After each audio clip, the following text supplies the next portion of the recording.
महापंडित टोडरमल जी साहब ने मोक्ष मार्ग प्रकाशक में प्रथम अध्याय में श्रोता का स्वरूप लिखा। श्रोता कैसा होता है, उसकी क्वालिटीज क्या है, रिक्वायरमेंट्स, कंडीशंस क्या है। दो विभाजन किए, एक नया श्रोता और एक पुराना श्रोता। इस तरह बात हो रहा है। नए श्रोता का स्वरूप समझाते समय उन्होंने लिखा, बोलो, भली होनहार जिनकी हो उन जीवों को ये विचार आता है कि मैं कौन हूँ, मेरा क्या स्वरूप है, तथा यह जो भाव बन रहे हैं उसका क्या फल होगा, यह चरित्र कैसे बन रहा है, और यह जीव अनादिकाल से दुख को प्राप्त हो रहा है, सो दुख मिटाने का उपाय क्या। ऐसा विचारता हुआ दुख मिटाने का उपाय एकमात्र जिनवानी के अध्ययन करने को समझता हुआ एक जिनवानी का अध्ययन करने में ही संलग्न हुआ है। याद आ रहा होगा प्रकरण। फिर वही याद करो, जिन वच्छ में शंका न धार, सिर माथे जिनवानी को अवधारित किया है। फिर जब पुराने श्रोता का स्वरूप रचा लिखा, वह पर फिर लिखा शास्त्र स्वाध्याय में, बोलो, अति आसक्त है। शास्त्र स्वाध्याय की दोनों जगह बात कही है। मूल बात यह है ना, 6 महीने में एक आध बार शुद्ध उपयोग होता है चौथे गुणस्थान में। बचा हुआ समय करेगा क्या ये? मुक्ति वधु के मुख का दर्पण तो उसी को देखता है। ठीक, इसलिए आचार्य देव ने भरसक इसका उपाय किया है कि स्वाध्याय के बिना तो कुछ ही आगे गाड़ी नहीं बढ़ सकती। उपवास का भूत भगाने के लिए, तीर्थ क्षेत्रों का तीर्थ यात्राओं का भूत भगाने के लिए सब जगह एक स्वाध्याय की स्थापना की आचार्य ने। एक काल वो था जिस समय रोज तत्व और सूत्र का पाठ करना, उसके बिना काम ही नहीं, उपवास करे बिना काम ही नहीं होता था। तो आचार्य देव को ऐसा लगा ये उपवास कर करके करेगा क्या। फिर लिखना पड़ा 10 अध्याय परिच्छिन्ने तत्वार्थे पठिते सती फलम स्यादुपासस्य भाषितम जिन पुंगवे। जो परिस्थिति खड़ी होती है आचार्य देव वैसा टैकल करने की आदत रहती है। ये क्रिया जब हावी होती है तो कहना पड़ता है कि 10 अध्याय में तत्व और सूत्र का जो अध्ययन करेगा उसको एक उपवास का फल लगेगा। खा पी कर एक उपवास का फल 1 घंटे में, मतलब 1 दिन में आपको 10 उपवास का फल लग सकता है। अध्ययन करो। फिर कहेंगे आपने अध्ययन किया, शब्दार्थ पढ़ा, भावपूर्वक पढ़ो, क्योंकि जिस समय स्वाध्याय में उपयोग लगता है उस समय में सचमुच इच्छाओं का निग्रह हो जाता है, और वही तप है, इसलिए स्वाध्याय को परम तप कहा। सुत्तम हि जानमानो भवस्य भवनाशनम च सो कुंडली सुई जहा असुत्ता नासदी सुत्ता सहानोवी। अष्टपहड़ में गाथा लिखी कि डोरी से युक्त सुई खोती नहीं है, और डोरी के बिना सुई खो जाती है। डोरी मतलब सूत्र। उसी प्रकार सूत्र के बिना जीव इस चतुर्गति संसार में गुम हो जाता है, और सूत्र से युक्त जीव वो कभी खोता नहीं है। अभी इस ग्रंथ में भी आगे मुनि का स्वरूप आया, तो वहां पर भी प्रश्न पूछा किसी ने, एकाग्रता क्या चीज है? एयगदो समनो एयगम निश्चिदस्थेषु निश्चित्ति आगम दो आगम चेठा तदो जेठा। इसी की गाथा है आगे। मुनीश्वरों को उपदेश दे रहे आचार्य देव। क्या कह रहे? आगम की चेष्टा ही ज्येष्ठ है, आगम में प्रवृत्ति करो। कह रहे आगम नहीं पढ़ा तो क्या होगा? आगम हीणो समणो नेवपाणम परम व्यानादि। वो स्वयं को और पर को कैसे जानेगा? आगम हीणो समणो नेवपाणम परम व्यानादि अविजानंतो अर्थे। पदार्थ को न जानता हुआ खवेद कम्माण किद भिक्खु। वो भिक्षु कर्मों का क्षय कैसे करेगा? अध्ययन करो। आगम चक्कु साहब कंटिन्यूस 3 गाथा चरना निर्सूचक चुलिका में आएगी। स्पेशल मुनियों को निरूपण चल रहा है। अध्ययन करो, अध्ययन करो, अध्ययन करो। 5वीं गाथा समय सार की। तम में यत विहत्तम दाये हम अपनो सविहवेन जदिदाये जपमानम चुके ज छलम न घेतवम। क्या है गाथा का अर्थ? मैं एकत्व विभक्त आत्मा दिखाऊंगा, तुम अनुभव से प्रमाण करना। टीकाकार टीका लिखने बैठे अमृतचंद्र देव। टीका कैसे लिखना चालू की उन्होंने? अरे आत्मानुभव कैसे होता है? प्रश्न पूछा। अरे आगम का सेवन, पहली शर्त आगम का सेवन। और मैं हमेशा एक बात कहता हूं, वक्ता कोई भी हो, वक्ता के भरोसे पार नहीं पड़ती। वक्ता, और कभी कभी तो वक्ता गुमराह भी कर सकता है, उसका भी दोष नहीं होता, वो स्वयं ही गुमराह होता है। वो पर्टिकुलर कोई पक्ष हावी हो गए तो उसी को आगे करता जाता है। हमको निष्पक्ष रूप से हमको अध्ययन करना चाहिए। आगम का सेवन, फिर युक्ति का आलम्बन, फिर परापर गुरु को उपदेश, और फिर स्वसंवेदन प्रत्यक्ष। वहीं पर लिख दिया अमृतचंद्र स्वामी ने। क्या लिखा? शब्द ब्रह्म की उपासना से मुझे वैभव की प्राप्ति हुई है। मुझे निज वैभव की प्राप्ति कैसे हुई है? शब्द ब्रह्म की उपासना। बड़ी शब्द ब्रह्म की उपासना स्वाध्याय करने से। पहली गाथा की टीका समय सार, वहां पर पढ़ोगे आप, वहां पर भी यही लिखोगे, जिनवानी को शब्द ब्रह्म ऐसा बोल दिया इन्होंने। कल एक प्रकरण कल तक आया है। कल शंकाकार ने बहुत आकुलित होकर एक प्रश्न खड़ा किया था।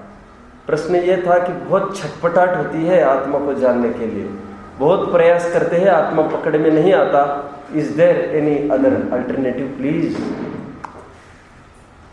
मोह का क्षय तो करना ही है, भोगों में कोई सार नहीं दिख रहा है उसको। ऐसा जीव है ये, होकर निराश सब जग भर से।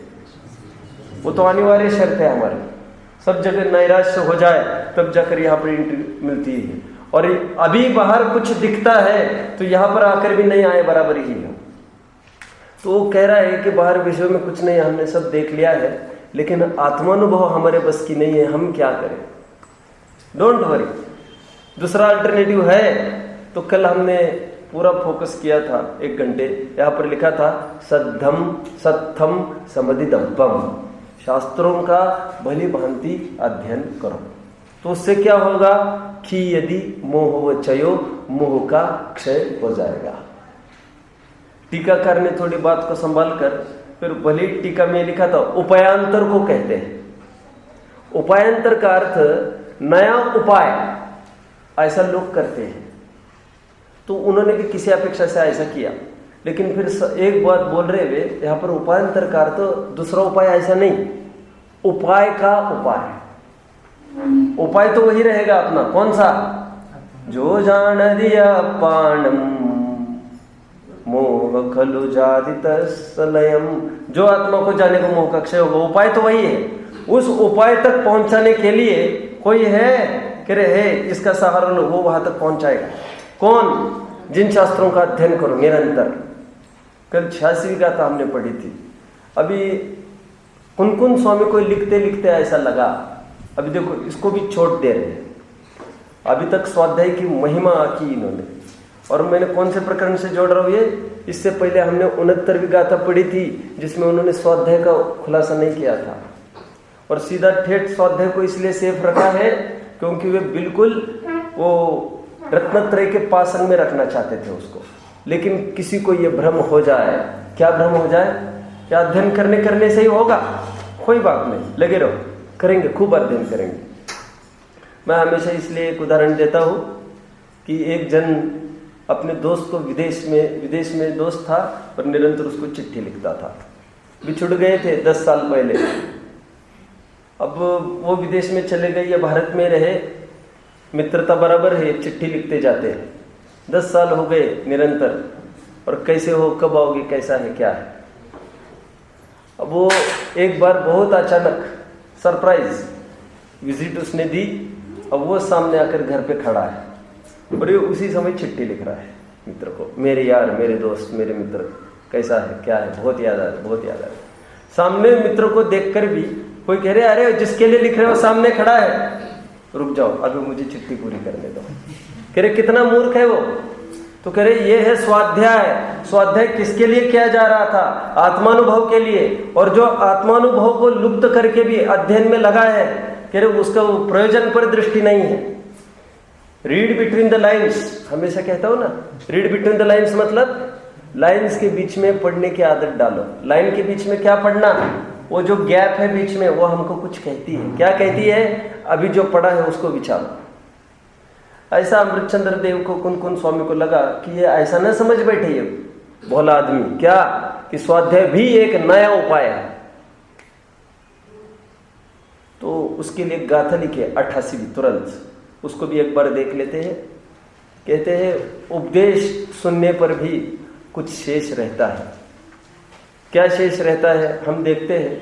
उदाहरण दिया है तो ये कहते हैं कि जिस प्रकार कोई शस्त्र में पारंगत जीव, उसको युद्ध करना है तो सबसे पहले क्या करना? ट्रेनिंग करो। और ट्रेनिंग करके करना क्या कि तलवार को अच्छे से धारदार बनाओ। और क्या करना? जब प्रसंग आएगा तो उतरना मैदान में, और उतरने में एक काम करना, जब प्रहार करोगे बहुत तीव्रता से प्रहार करना। हमने एक दिन दोपहर में चर्चा की थी द्रव्य संग्रह में, खूब उदाहरण यहाँ पर कोट किया है। और यदि कहते हैं धारदार शस्त्रों को लेकर मैदान में उतरने पर भी यदि निर्दयता से घाव नहीं करता है वहां पर, तो कहते हैं तब भी उसके कार्य की सिद्धि नहीं होगी। यहां पर सिद्धांत क्या घटित करना चाहते हैं? शस्त्र की जगह क्या लेना? शास्त्र। शास्त्र विद्या में प्रवीण होता हुआ जीव और नए विवक्षाओं को अच्छे से समझता हुआ जीव, निमित्त उपादान शैलियों को समझता हुआ जीव ही, बोलो, यदि कड़ा प्रहार नहीं करता है, कड़ा प्रहार मतलब आत्मानुभव नहीं करता है, तब भी उसकी शास्त्र विद्या, शास्त्र कला कुछ भी कार्यकारी नहीं है। देखिए 157 पेज पर आइए, 157 पेज, गाथा 88। ये पढ़ने के बाद तुरंत बैक, हमको फिर पीछे चलना है। आज 70-71 जहां छोड़ के आए हैं, एक बार आपको थोड़ा कोरिलेट करके दिखा दो प्रकरण क्या चल रहा है। 88, जो जिनेंद्र के उपदेश को प्राप्त करके मिल रहा है सबको?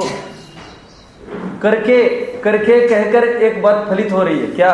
और कुछ करना बाकी है। करके को क्या कहते? लोट लकार क्या कहते हैं इसको? त्वा प्रत्यय कहते इसको।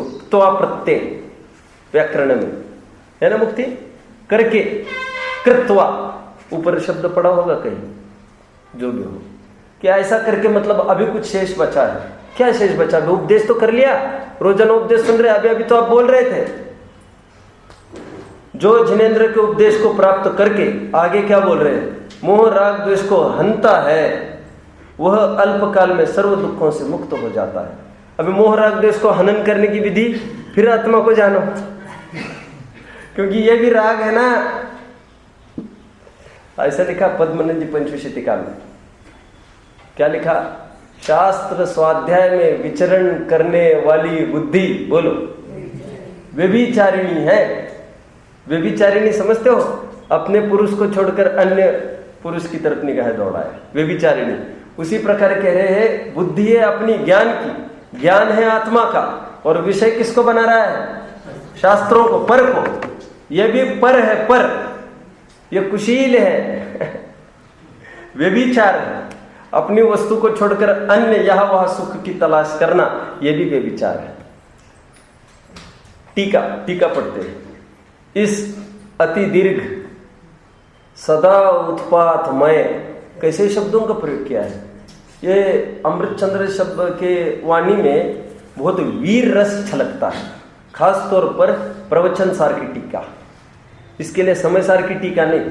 समय सार की टीका थोड़ी भावना प्रधान भी है, आध्यात्मिक है।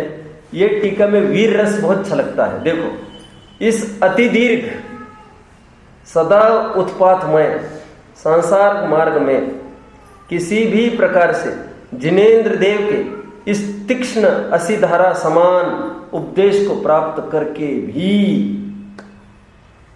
उपदेश को काय की उपमा दे रहे हैं? तीक्ष्ण असीधारा। भगवान का उपदेश तो तलवार की धार समान है, समझ में आ रहा है? अद्वैत का कथन है सब जगह। दिगंबर धर्म कैसा है? संयम साधना कैसी है?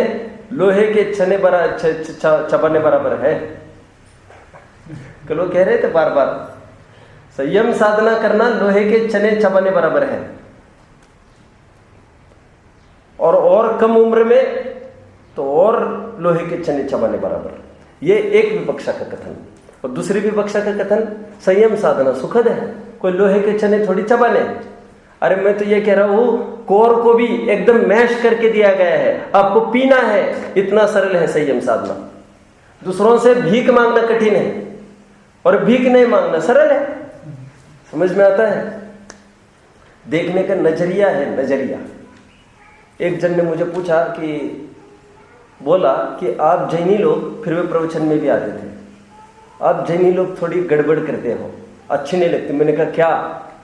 कह रहे विषय भोग छुड़ाते हो तुम लोग सब बेचारे को। बेचारा, तुम इसमें बेचारा बोल रहे हो उसको, और फिर वो सब विषय छुड़ाते हो, और फिर उसके अंतराय है, सब है।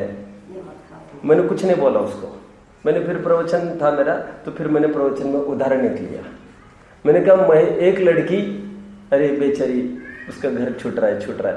अरे झोपड़ा छूट के महल मिल रहा है, काय के लिए रो रहा है? फिर रोता बैठो, बने रहने दो झोपड़ा में तुम्हारे। समझ में आता है? अरे झोपड़ा छोड़कर राजमहल में जा रही है लड़की, किस पिता को आनंद नहीं होगा? इंद्रिय सुख छोड़ के अतीन्द्रिय सुख, ये विधि, ये जो बाहर से मिलता था वो अंदर से ही मिलने लग जाए। भीख काय के लिए मांगे? कितना कमाते हो? सम्यक कहे मैं कमाता हूं महीने में 1 लाख रुपए। मैं कहूँ देखो भैया, मैं तुमको घर बैठे बैठे 2 लाख दूंगा। अभी ठीक है, हमको क्या आपत्ति? हम तो पैसे के लिए तो कर रहे हैं, काय के लिए मारे बच्चे हम?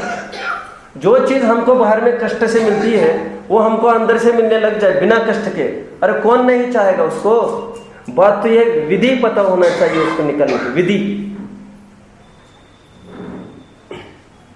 अति तीक्ष्ण सीधारा समान उपदेश को प्राप्त करके भी जो मोह राग द्वेष पर, गौर करो शब्दों को, अति दृढ़ता पूर्वक उसका प्रहार करता है, वही हाथ में तलवार लिए हुए मनुष्य की भांति शीघ्र ही समस्त दुखों से परिमुक्त होता है। कैसा प्रहार करना है? अति दृढ़ता से। अरे तीक्ष्ण हथियार तो है ही उसके हाथ में, दृढ़ता से। कितना कॉन्फिडेंस चाहिए। अन्य व्यापार समस्त दुखों से परिमुक्त नहीं कराता। जैसे मनुष्य के हाथ में तीक्ष्ण तलवार होने पर भी वह शत्रुओं पर अत्यंत वेग से उसका प्रहार करे तभी वह शत्रु संबंधी दुख से मुक्त होता है, अन्यथा नहीं। उसी प्रकार इस अनादि संसार में महाभाग्य से जिनेश्वर देव के उपदेश रूपी तीक्ष्ण तलवार को प्राप्त करके भी आगे बढ़ना है, आगे बढ़ना। ये पड़ाव है, पड़ाव। या शांति से बैठने लायक स्थान नहीं है। उपदेश को सुना तो सब हो गया। पुरुषार्थ से मोक्ष की प्राप्ति का एक प्रकरण लिखा टोडरमल जी ने। शंकरकार का बार बार क्या कहना है, किसी को ख्याल में है? कि तो पुरुषार्थ से कहा कुछ होता है। क्यों? ये सभी लोग तो उपदेश सुनते हैं क्या? तो टोडरमल जी ने एक उत्तर दिया, बोलो। उपदेश तो शिक्षा मात्र है। वो उपदेश को क्या समझ बैठा है? पुरुषार्थ। ये उसकी भूल है। फिर हम सब पुरुषार्थ करते हैं, रोजाना सब पुरुषार्थ करते, क्यों नहीं सुख होता? कहले ये पुरुषार्थ थोड़ी है। उपदेश तो शिक्षा मात्र है। बोलो, फल तो वैसा प्राप्त होगा जैसा पुरुषार्थ करेगा। पुरुषार्थ मतलब उस पर अमल कितना करते हो आप। समझ में आ रहा है? ये teaching will be just like instruction. आप यदि उसको एक्सपीरियंस नहीं करो तो आप समझते हो। इसलिए एक कहावत प्रचलित है, बोलो, experience is the best teacher. अनुभव किया वो सबसे बड़ा शिक्षक है। कितने पुस्तक पुराणों से बढ़कर काम है वो। कौन? अनुभव। ये अपना प्रकरण हुआ। आइए अपने मूल प्रकरण में जुड़िए। 69 में आए थे हम, 124 पृष्ठ पर सब आइए। यहां से प्रकरण परसों यहां तक हम आए थे। फिर से एक बार पढ़ लेता हूं। मूल प्रकरण क्या चल रहा है, प्रश्न क्या है उसका? इंद्रिय सुख की प्राप्ति कैसे होती है? तो उत्तर दिया है शुभ परिणाम से। शुभ परिणाम कैसे होता है? तो कह रहे देव पूजा, गुरुपास्ति, संयम, तप, दान। ये बातें यहां पर लिए मैंने सरल शब्दों में बोला। स्वाध्याय को सेफ बचा कर रखा था, वो आगे काम में लाना था उसको। अभी हम आगे बढ़ते धारा में जुड़ जाते हैं। देखो, इंद्रिय सुख की खूब चर्चा चल रही है। आचार्य देव बीच में रहाने जा रहे हैं, फिर से एक बार कह रहे हैं कि इंद्रिय सुख खरेखर तो दुखी है। अमेरिकन डायमंड होता है ना, दिखता बिल्कुल डायमंड है और नाम भी उसको विशेष जोड़ा, अमेरिकन। लोगों को लगता है डायमंड से कोई, मुझे ऐसे ही लगता था छोटा था, विशेष कोई चीज होगी। एक तो डायमंड और एक अमेरिकन डायमंड। अमेरिकी वस्तु खराब कैसे हो सकती है? खराब हो तो भारत की वस्तु हो। अरे लेकिन अमेरिकन डायमंड कहवत का ही डायमंड है, सच्चा डायमंड नहीं है। ओरिजिनल डायमंड मिलेगा 1 2-3 लाख में, और वो अमेरिकन डायमंड इतना मिल सकता है 50-60 रुपए में। और हम तो पहचान नहीं पाए, चमक उतनी की उतनी। सिद्धांत में घटित करो, अज्ञानी पहचान नहीं पाता इंद्रिय सुख। अरे अतीन्द्रिय सुख की तो उसको खबर ही नहीं है। उसको लगता है एक तो है सुख, एक तो इंद्रिय सुख। फ्री पॉकेट का दूसरों का मिल रहा है, काय के लिए नहीं? हट पे पाड़ा दूसरों का हो जाएगा। क्या हो गया? क्या होगा? हमारा पाड़ा रोजाना वो बाढ़ छोड़कर तोड़कर वो बगल के जाता है खेत में और वहां की भैंस का दूध पी के आ जाता है। तो फ्री पॉकेट में दूसरे का दूध पी रहा है, क्या कहते हैं उसमें?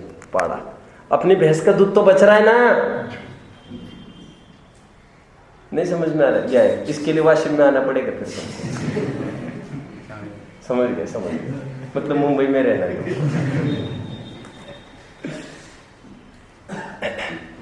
पाड़ा फ्री पॉकेट में दूसरों का दूध पी के आता है, तो हमको क्या दिक्कत है? दिक्कत है एक दिन वो पाड़ा उसी भैंस का होने वाला है। बाह्य विषयों से हमको सुख मिलता है तो हमको क्या आपत्ति है? दोनों हाथ लड्डू, अंदर से भी लेते रहेंगे, पर बाहर से भी लेते रहेंगे। दृष्टि पर उन्मुखी बनी रहेगी और अतीन्द्रिय सुख से तुम चूक जाओगे। और बाहर का सुख ये कह रहे हैं यहां पर, वो सुखी नहीं है। आचार्य देव की लाइन पढ़िए, देखिए। इस प्रकार मिल रहा है सबको।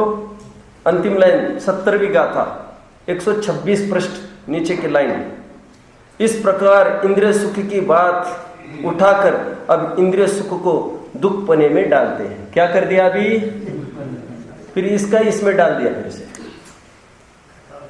जितना इतना खड़ा किया था दिखाने के लिए, और फिर इसको उठाकर फिर किस में डाल रहे हैं? दुख पने में ही डालते हैं। दो भेद अभी तक हम करते आए थे, ये सुख और ये दुख, बहुत हो गई। अभी समझ लो ये जो सुख है इसको भी अभी दुख में डालते हैं। इस सुख में और दुख में कुछ भी अंतर नहीं है, ये कहवत का है। ओके, आचार्य देव कहते हैं ऐसा क्यों है? तो तुरंत 71वीं गाथा में बहुत शानदार और सुंदर सुंदर उदाहरण देते गए हैं। देखिए 71वीं गाथा की टीका। क्योंकि वे पंचेंद्रियात्मक शरीर रूपी पिशाच की पीड़ा से परवश होने से भृगु प्रपात के समान मनोज्ञ विषयों की ओर दौड़ते हैं। किसके समान? एक क्या क्या विशेषण दे रहे हैं, क्या शब्द का प्रयोग किया? भृगु प्रपात। उस दिन मैंने बोला था जितने जन विषयों में प्रवृत्ति करते हैं वे क्या करते हैं? कह रहे हैं भृगु प्रपात। भृगु प्रपात मतलब मानो पहाड़ से कोई छलांग लगा के आत्महत्या जिस प्रकार करते हैं, सर्वस्व नाश करते हैं, उसी प्रकार विषयों में डुबकी लगाना भृगु प्रपात के समान है। विषयांध क्या शब्द बोला जाता है? और जब विषांतता हावी होती है, टोडरमल जी साहब ने लिखा, कोई महंत पुरुष भी बीच में आ जाए, गुरुजन आड़े आ जाए, हटा दो। बहुत आपत्ति आ जाए, काम ही निपटा दो उनका। मैंने घटना सुनाई थी ना, बच्चों को लो मैरिज करने भाव हुआ उसको, अब पिताजी ने मना कर दिया उसको, उसने सुपारी देकर पिताजी को मरवाया। ऐसे कई घटना है। एक तो मैंने कुछ बोल दी, इंदौर में अभी अपने जैन फैमिली में से कैसे लोग होते हैं, पिताजी के मरते ही उसको कुछ, अभी 2 साल इंश्योरेंस पॉलिसी को खत्म होने को थे और उसको चाहिए था पैसा, तो उसने पिताजी को मार दिया, उसके नाम का पूरा पैसा मुझे मिल जाए। जैनी फिर सब लीक हो गई। भावावेश में क्या क्या कर जाता है, लेकिन ये बात छिपी थोड़ी रहती है, और भोगना तो कुछ नहीं है उसको, और थोड़ा धैर्य रखता शांति से सब भोगने मिल जाता। वहां से उठाने का प्रयास, इसलिए मुर्गे की कहानी सबको बताई जाती है स्कूल लाइफ में। उसने थोड़ा लोभ किया, अंडे के लोभ में मुर्गी को खत्म कर दिया। अभी क्या मिलेगा उसको?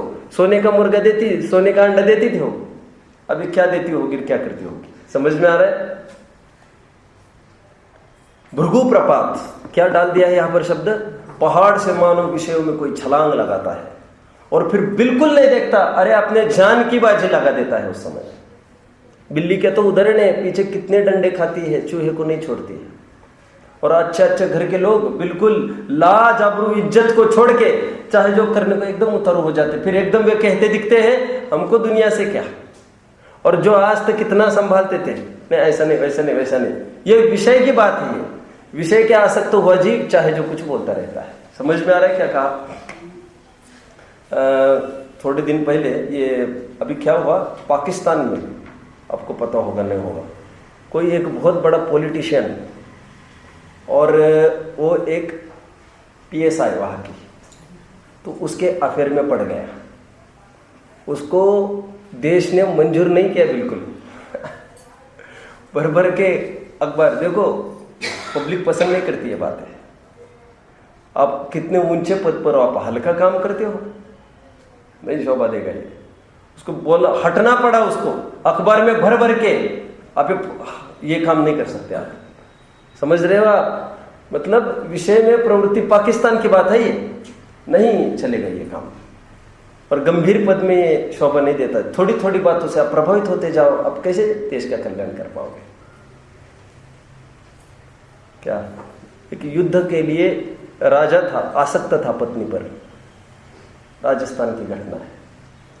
और युद्ध के लिए जाने की नौबत आई, वो बार बार मुड़ के आता और ये कहता पत्नी को कि मैं तुम्हारे बिना कैसे काम चलेगा, मुझे तो समझ में ही नहीं आता, समझ में नहीं आता। सच्ची घटना घटी है 400-500 साल पहले। मैंने कहा ठीक है, मेरे बिना नहीं, तुम्हारी बहुत याद आएगी। ठीक है बोले। उसने गई अंदर और दासी को बोला, सब बोल के रख दिया। दासी ने बराबर थोड़ी देर में उसका मुख चेहरा रानी का वो ला कर रखा है राजा के सामने। वो चिट वो कटवा दिया था उसने स्वयं ने, और चिट में यह लिखा था, मुझे नहीं पता था कि मैंने एक नपुंसक से शादी की है। कैसे युद्ध करेगा ये राजा? और वहां पर लिखा था, अभी तो तसल्ली से करोगे कि नहीं, एक विषय में आसक्त जीव, राजा, राज्य पद का आदमी, और कितना घिनौना काम करने लग गए। और अभी यहाँ पर गिनाया पांचों विषयों में जीव। ये भृगु प्रपात मतलब आत्महत्या करता है, विषयों में प्रवृत्ति मतलब आत्महत्या है। आगे बढ़ते हैं, 72वें में आओ। अब एकदम प्रकरण थोड़ा सा मोड़ लेने वाला है। जब हमने इंद्रिय सुख इज इक्वल टू इंद्रिय दुख, बिल्कुल इंद्रिय सुख को भी दुख के ही पार्टी में डाल दिया, तो एक बात कहनी पड़ेगी। क्या कहनी पड़ेगी? जब उनके कार्य में भिन्नता नहीं है, कार्य में समानता है, तो कारण में भी समानता होनी चाहिए। तो कारण में समानता सिद्ध होगी तो क्या सिद्ध होगा? क्या सिद्ध होगा? जैसे अशुभ भाव है वैसे ही शुभ भाव है। ये समझ में आता है? बहुत खराब लगेगा आपको मैं बोलूंगा तो। क्या तुमने फिल्म देखने में समय लगाया और क्या तुमने भक्ति लगाने में समय लगाया? बात एक ही है। बहुत खराब, यहां पर तो और खतरनाक शब्दों में बोलेंगे। सुनने को कैसा लग रहा है? लोग बिगड़ जाएंगे, लोग भटक जाएंगे, लोग बिगड़ जाएंगे, लोग भटक जाएंगे, ऐसा लगता है। भटक जाएंगे? भटके ही है। भटके कौन? 3 घंटे फिल्म देखना और 3 घंटे की भक्ति करना, फिर दोनों समान है। कैसे समान है? क्योंकि इससे क्या होगा? भक्ति करने से देवगति की प्राप्ति होगी। देवगति में क्या करेगा? भृगु प्रपात, छलांग लगाता है विषयों में, और विषय लगाकर क्या होगा? अगेन बैक, एक इंद्रिय तह तय चे था वर्तंदर है। समझ में आता है? इसलिए मैंने थोड़े दिन पहले कहा था, क्या? ताके सिर पर सिल पड़े, नाम हृदय से जाए, बलिहारी ता पाप की पल पल दे रटाए। समझ रहे आप? वो होगा क्या उससे? थोड़ा विषय छोड़ोगे। इसलिए समय सार में कैसा उदाहरण दिया? एक सोने की बेड़ी और एक लोहे की बेड़ी, और दोनों को समान बोला। शुभ भाव इज इक्वल टू अशुभ भाव, दोनों है। टोडरमल जी साहब ने लिखा, क्या लिखा? हिंसादिक पापवत अहिंसादिक को भी है ही जानना। ये बहुत कड़ी बात है, और समय सार के ये जोन ऑब्जेक्शनेबल है, बहुत ऑब्जेक्शन उठाते हैं। और बराबर यही पार्ट अभी आएगा। पुण्य इज इक्वल टू पाप की सिद्धि आएगी। एक प्रकार से पुण्य पाप अधिकार है ना, उसकी विषय वस्तु फिर यहाँ पर चलेगी। और वहां पर तो यही कहा है कि जो चतुर्गति में ही रुलाए उसको हम सुशील कैसे कहें? क्या बोला? कम्मम सुहम सुशीलम, शुभ कर्म सुशील है। कम्मम सुहम सुशीलम, सुहकम्मम चा विजान हो दिस, क्या है? कहतम हो दि सुशीलम जम संसारम पवे से दी। वो सुशील कैसे हो सकता है? कौन? अभी आपने क्या बोला? अशुभ कर्म कुशील, शुभ कर्म सुशील। बोले ऐसा भेद आपने किस क्राइटेरिया से डाला? कहतम हो दि सुशीलम जम संसारम पवे से दी, जो संसार में प्रवेश कराता हो। सोवर्णियम पिणियलम, सोने की बेड़ी, बंधदि कालाय संपिजः पुरिसम, बंधदि एवं जीवम, सुहम सुहम व कदम कम्मम, दोनों बंद करते हैं। तम्हादु कुशिलेहिम, इसलिए इन दोनों कुशिलों को एक गाथा है कुंदकुंज स्वामी की। क्या बोल रहे? इसलिए इन दोनों कुशिलों को, कौन दो कुशिल?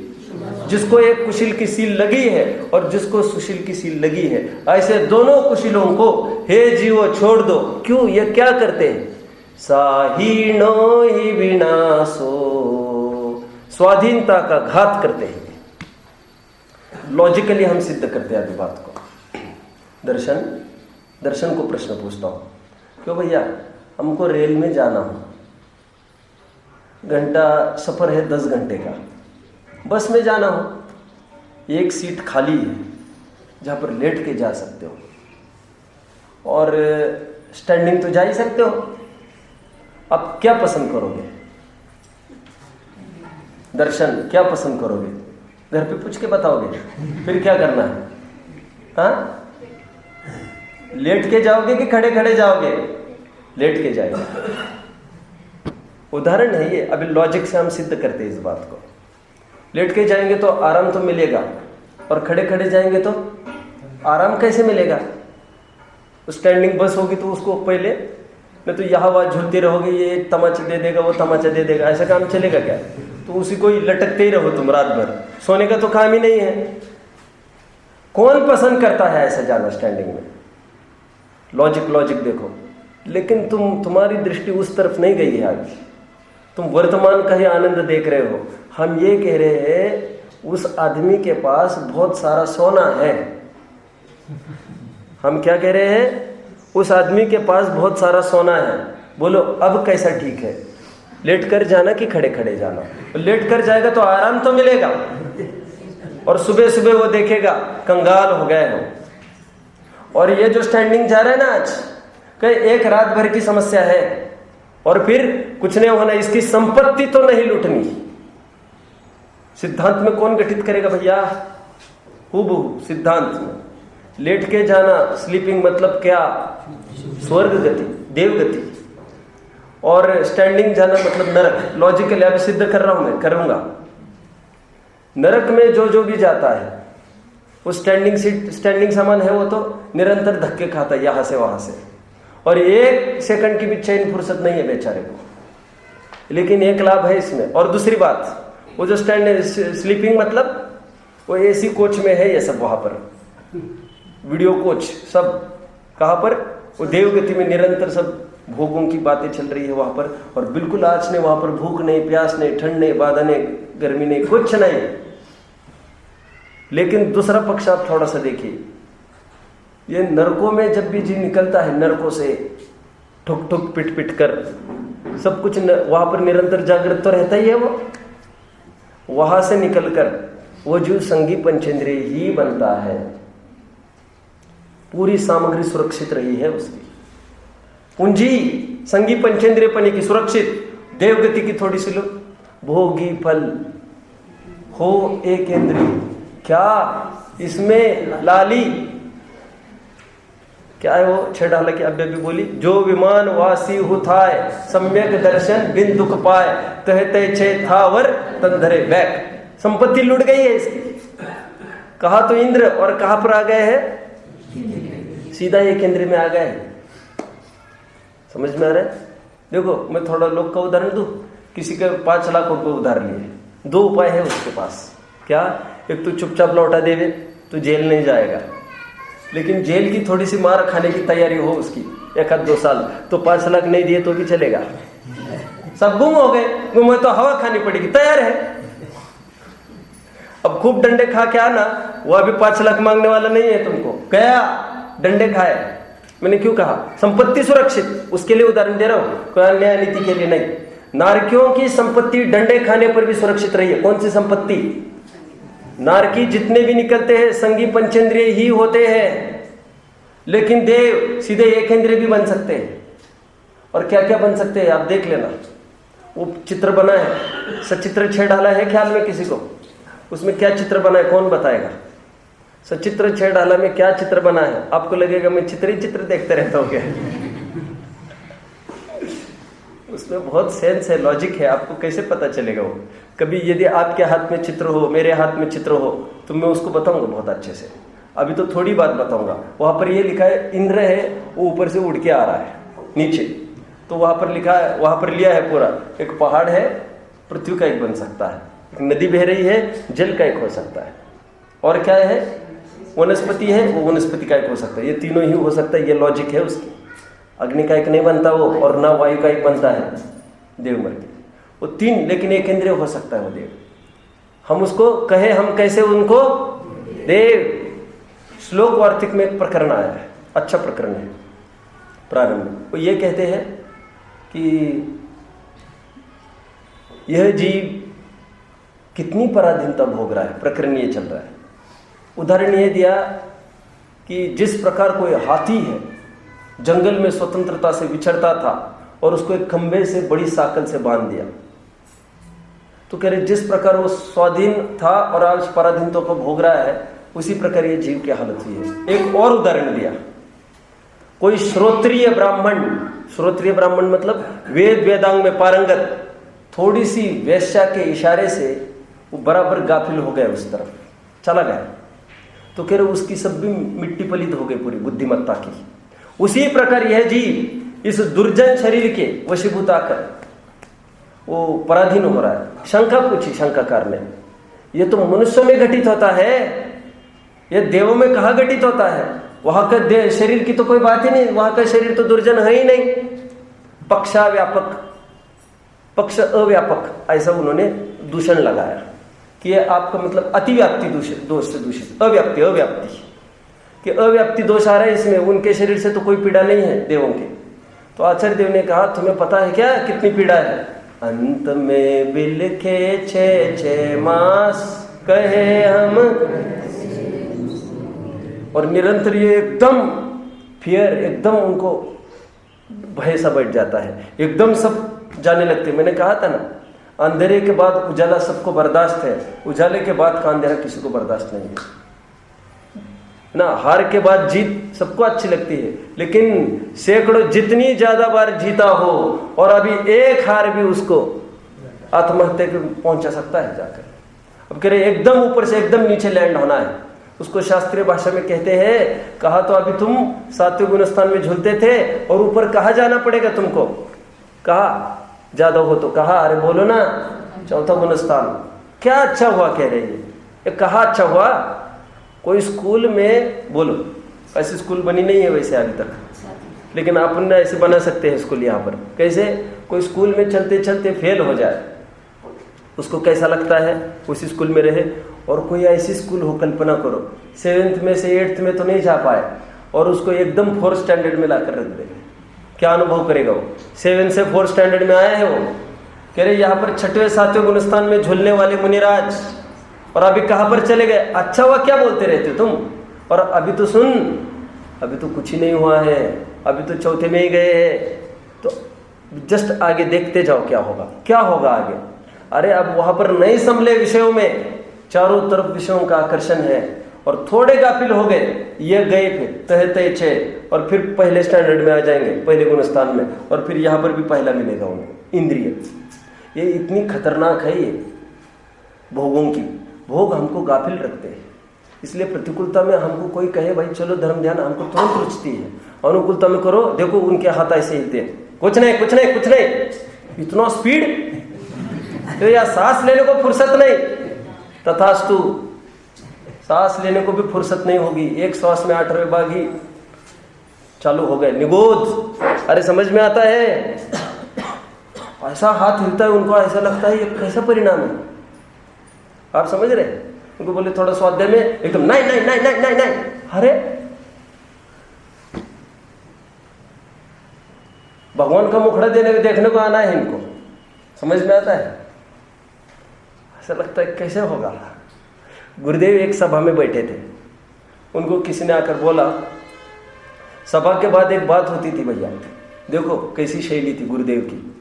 प्रवचन के बाद वहीं पर विद्वान लोग बैठते थे, और भी किसी को बैठना हो, आम रूप से वहां पर पत्रिकाओं का वाचन होता था, और पत्रिकाओं में गुरुदेव की जितनी कटाई पिटाई की हो वो सब आम रूप से वाचना होती थी उसकी। गुरुदेव की हयाती में गुरुदेव सामने सब विद्वान और भी जिनको बैठना है रेडी आफ्टर प्रवचन। तो फिर एक जन ने पढ़ के दिखाया, साहब इन्होंने बहुत निंदा की है आपकी, वो लाइन स्टेटमेंट पढ़ के दिखाए। तो क्रमबद्ध पर्याय का बहुत विरोध किया था उन्होंने। तो गुरुदेव का चेहरा एकदम डाउन।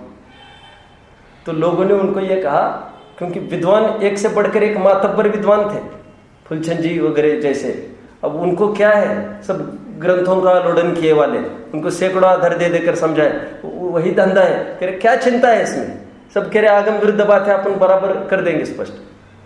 गुरुदेव कहते थे तुम समझे नहीं, मेरी नाराजगी उस कारण से नहीं है, मैं तो ये सोच रहा हूँ इन जीवों को सम्यक तो कब होगा। हे भगवान, इनको ये कोई मेरा विरोध थोड़ी कर रहे हैं, ये क्रमबद्ध पर्याय का विरोध करने वाला जीव, योग्यता पर भरोसा नहीं करने वाला जीव, वो कितना कर्तापना पड़ा है उसका बाहर में। हे भगवान, उसको कब बुद्धि आएगी, कब सूझेगा, कब सम्यक्त होगा, कब महिमा आएगी योग्यता की, परेशान होएगा ये कर्तापन में। समझ में आता है? पीड़ा ये नहीं उन्होंने मेरा इंसल्ट किया, उसका कैसे कल्याण होगा, मैं ये सोच रहा हूं। कितना गर्त में बैठा है। कहां तक आए?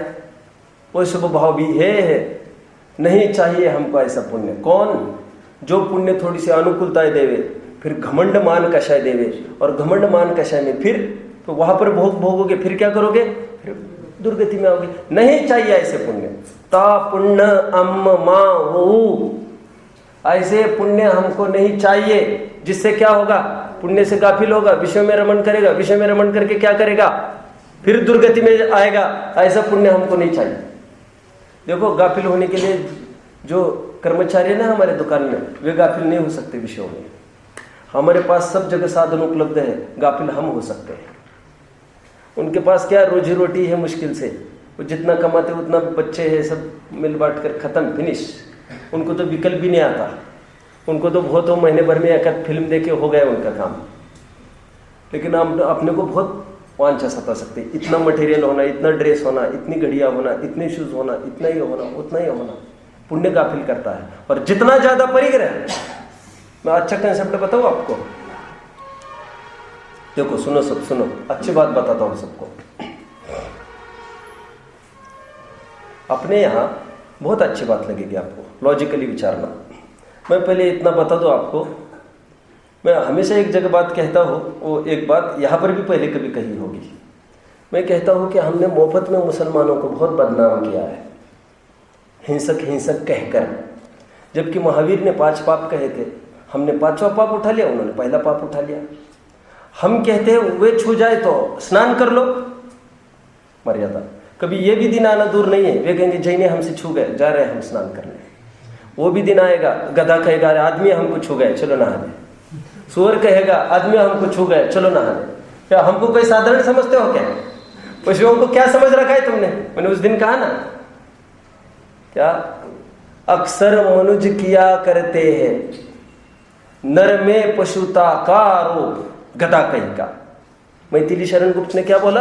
अक्सर मनुज किया करते हैं नर में पशुता का आरोप, किंतु कभी क्या करता है पशु भी प्रकृति का लोप।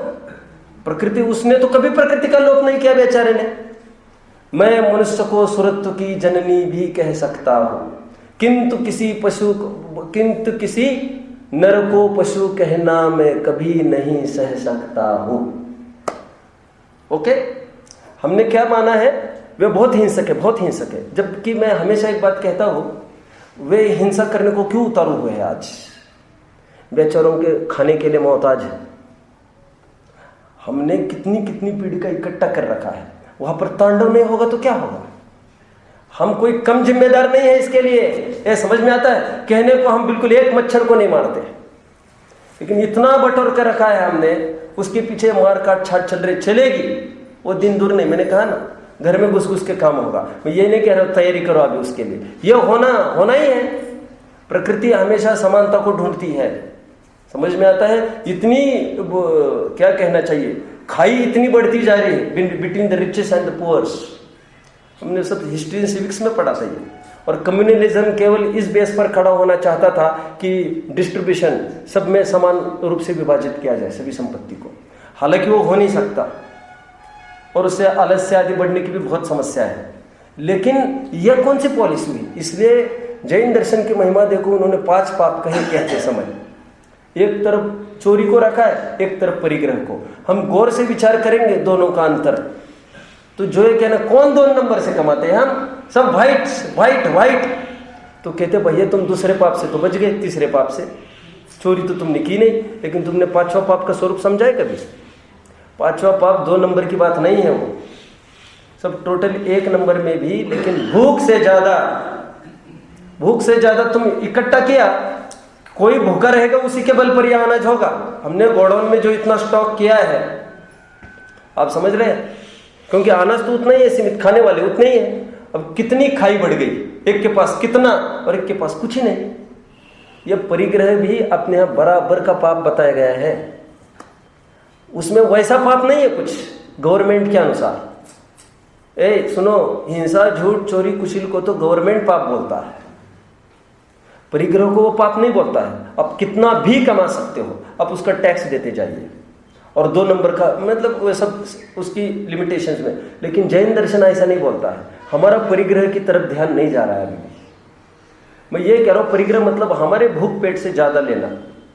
बात नंबर की नहीं है, वो चोरी में हो गया काम। ईमानदारी से भी ज्यादा कमाना ये महापाप का है। इसलिए मैंने उस दिन भी कहा, क्या अब दूसरों को कमाने का अवसर दिया जाना चाहिए। हमको जितना है हम अध्ययन करो, अनुकूलता मिली, अध्ययन करने के लिए मिली हमको। ये सब समझ में आया? कहाँ तक आए? ये गाफिल होने के लिए गरीब आदमी गाफिल नहीं हो सकता है ना। बियर बार में जाओगे आप तो कौन लड़के मिलेंगे आपको वहां पर? झोपड़पट्टी वाले मिलेंगे। अब ड्रग्स वगैरह सूंघ कर वहां पर सब लेटे मिलेंगे आपको।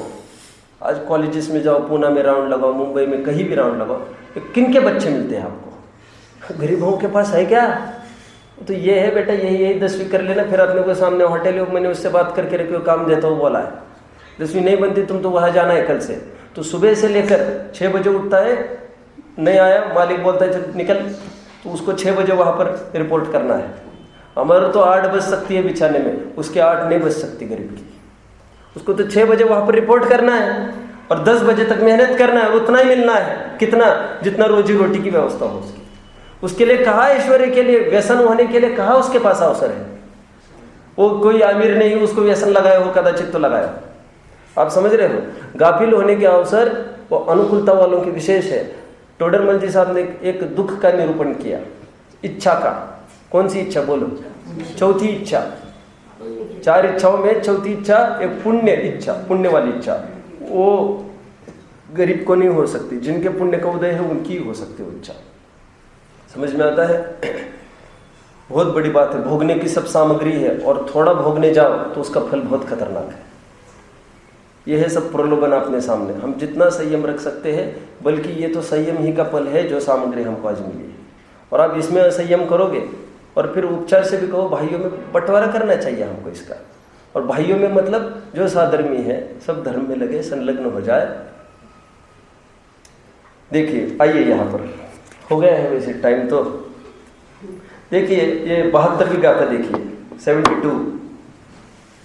देखिए क्या लिखते हैं, उत्थानिका पढ़ते हैं 128 पेज पर। आइए, इस प्रकार युक्ति पूर्वक इंद्रिय सुख को दुख रूप प्रकट करके अब इंद्रिय सुख के साधनभूत पुण्य को उत्पन्न करने वाले शुभोपयोग की, दुख के साधनभूत पाप को उत्पन्न करने वाले अशुभ उपयोग से अविशेषता प्रकट करते हैं। क्या बोल दिया? शुभ भाव और अशुभ भाव इक्वल सिद्ध करना चाहते हैं। क्यों? अभी क्या सिद्ध करके आए? उनके फल की इक्वलता सिद्ध करके आए। जैसे इंद्रिय सुख है वैसा दुख है, तो उसके कारण की भी अभी समानता लाना चाहते हैं। यहाँ पर समझ में आ रहा है? शुभ भाव अशुभ भाव पुण्य के संचय पर भी मत अभी लगाओ जोर। समझ में आ रहा है? क्या कहा मैंने? पुण्य के संचय पर भी जोर नहीं लगाना, वो तो मजबूरी में कर रहा है वो जी। और एक बात बोलूं, देखो हमने प्रॉपर्टी कुछ खरीद के रख दी, हमको क्या लगता है, हमें 6 फ्लैट हो गए हमारे। हमको लगता है ना फ्लैट, क्या दिक्कत है? हमारा प्रत्येक समय में उतना पुण्य खर्च होता जाता है। क्या बोला मैंने? देखो सुनो, एक बहुत अच्छी बात कहूँ मैं। हमारे पास ड्रेस कितने हैं? 100। अब पहन कितने रहे हो? 1। आपके पास फ्लैट कितने हैं? 25। रहते कितने में हो? 1। आप जानते हो कोई एक का ही पाप थोड़ी लगता है आपको। पहनना तो एक ही है आपको। नल 7 नल है हमारे घर, चारों खुले करके छोड़ दिए। हाथ तो एक ही में धो रहे, लेकिन टंकी खाली कितनी होगी? सब नल खाली कर रहे हैं ना वो टंकी को। हम ये नहीं, हम भ्रम में नहीं रहे क्या कि हम कुछ पाप नहीं करेंगे। तुम्हारा पुण्य प्रत्येक समय में खर्च हो रहा है, लग रहा है उसका 1-1 मीटर चल रहा है उसका। हम जो बगल में फ्लैट है हमारा खाली पड़ा है, रहते नहीं हम, लेकिन उसके लिए तुम्हारा पुण्य प्रत्येक समय में खर्च हो रहा है। मैं क्यों जोर लगा रहा हूं इतना? हम परिग्रह में हमारा ध्यान जाए विशेष रूप से, वो पुण्य खर्च कर रहे हैं। भोग तो कर ही नहीं रहे हम उसका, और फिर संग्रहित कर करके फिर कहाँ लगाना। मैंने बहुत शांति से अभी कल बोल दिया, फिर कहाँ दान देना। मैंने कहा ये टेंशन उत्पन्न ही नहीं हो, इतना ही कमाओ तुम, उसको कहाँ इन्वेस्ट करना कहाँ नहीं करना ये छोड़ो इन बातों को। पात्र तो मिलने ही नहीं है। दान के लिए जो कमाएगा उसके लिए उसके ऊपर बहुत तरस खाया है आचार्य ने। स्नास्याम इति विलिम्पति। पूज्यपाद स्वामी को प्रश्न पूछा, वो कह रहे हम तो इसलिए कमा रहे, दान पुण्य करना पड़ेगा। कह रहे क्या बोले तुमको? स्नास्याम इति विलिम्पति क्या है वो मुक्ति? पूरा बोलो। वो उदाहरण तो हाथी का दिया है, जिस प्रकार लेपन करके धोता है, लेपन करके धोता है, उसी प्रकार तू पुण्य करने के लिए पाप का परिग्रह पाप करना चाहता है। वो दान तो उनके लिए पुण्य है, बाप दादाओं की है प्रॉपर्टी, मिल रहे पुण्य योग से, हम क्या कर सकते, बच नहीं सकते उससे, कोई मेहनत नहीं कर रहे, आ रहा है बस आ रहा है। अब वो लगाए दान में तो लगाए बने, लेकिन कमाने के लिए, दान करने के लिए जो कमाता है उसकी बहुत खबर ली है, समझ में? उसके लिए अभी पाप का मीटर अभी चालू, दान जब करेगा तब करेगा, समझ में? और तुम तो ये भावना भाव कि भाई हाँ इन सबका अच्छा सबको मिलना चाहिए, तो दान बराबर पुण्य लगता है, पाप करने की आवश्यकता नहीं है इसके लिए। और जितना हो उसमें से निकालो, अपने भोग में से निकालो, समझ में आता है? यहाँ पर दो बातों की सिद्धि हुई है, इंद्रिय सुख इज इक्वल टू इंद्रिय दुख। और दूसरी स्टेप में क्या सिद्ध कर रहे हैं? उनके कारण रूप अशुभ भाव इज इक्वल टू शुभ भाव। ये शुभ भाव और अशुभ भाव की समानता कर रहे हैं, कल चर्चा करेंगे। 73 गाथा तक हम पहुंचे हैं, कल विचार करते हैं। ओम